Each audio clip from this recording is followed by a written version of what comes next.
17 June থেকে পথ চলা শুরু কুমকুমের। আদ্রিতের নতুন ধারাবাহিক আসতেই কপাল পুড়ল কোন মেঘার। কুমকুম ধারাবাহিক যে আসছে সেই ঘোষণা আগেই হয়েছিল, প্রকাশ্যে এসেছিল প্রোমো। এবার জানা গেল কবে থেকে শুরু হয় এই ধারাবাহিক, আর তার জেরে কপাল পুড়ছে কোন মেঘার। এই দিন চ্যানেল কর্তৃপক্ষের তরফে কুমকুম ধারাবাহিকের নতুন প্রোমো প্রকাশ্যে আনার পাশাপাশি তার শর্ট ঘোষণা করে। জানা যায় আগামী 17 জুন থেকে শুরু হচ্ছে আদ্রিত রায়ের নতুন ধারাবাহিক। প্রতিদিন সম্প্রচারিত হবে এই ধারাবাহিক।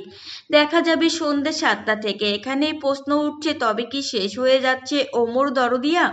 কিন্তু সেই ধারাবাহিক তো টিআরপি তালিকায় ভালো ফল করছে, সেরা 5-এ থাকছে। তাহলে আসলে না, ওমর দরদিয়া শেষ হচ্ছে না, কেবল বদলে যাচ্ছে সময়। আগামী 17 জুন থেকে সন্ধ্যা 6টার চল্টে দেখা যাবে ওমর দরদিয়া, আর তার জায়গায় আসছে নতুন ধারাবাহিক কুমকুম। তবে কি শুরু হতেই শেষ হচ্ছে বাবলি সুন্দরী? কারণ সন্ধ্যা 6টার শর্টে তো এই মেঘাই দেখা যায়। এখনো পর্যন্ত বাবলি সুন্দরীর নতুন শর্ট ঘোষণা হয়, তাই দর্শকদের অনুমান শুরু হয়ে শেষ হচ্ছে সেই মেঘা। তবে চ্যানেলের তরফে এখনো আনুষ্ঠানিক ঘোষণা করা হয়নি। এই দিন কুমকুম ধারাবাহিকের যে নতুন প্রোমো প্রকাশ্যে আনা হয়েছে, সেখানে দেখা যাচ্ছে কুমকুম ভ্যানে চড়ে তার জিনিস একটি শো হাউসে ডেলিভারি করতে যাচ্ছে। সেখানে জানা যায় সে বিধবা, অল্প বয়সের স্বামীকে হারিয়ে এখন নিজে কাজ করে পেট চায়। সেখানে তার দেখা হয় আদ্রিতের সঙ্গে। জানা যায় তাদের 100 বছর পুরনো ব্যবসা বন্ধ করে দিতে চাইছে। এই কথা শুনে কুমকুম তাকে বুদ্ধি দেয়, ব্যবসা বন্ধ না করে যেন তারা নকশা বদলায়, তাহলেই ফল পাবে। এই কথা মনে ধরে নায়কের। এমন অবস্থায় দুজনের পথ চলা কি করে এক হয় সেটাই দেখার।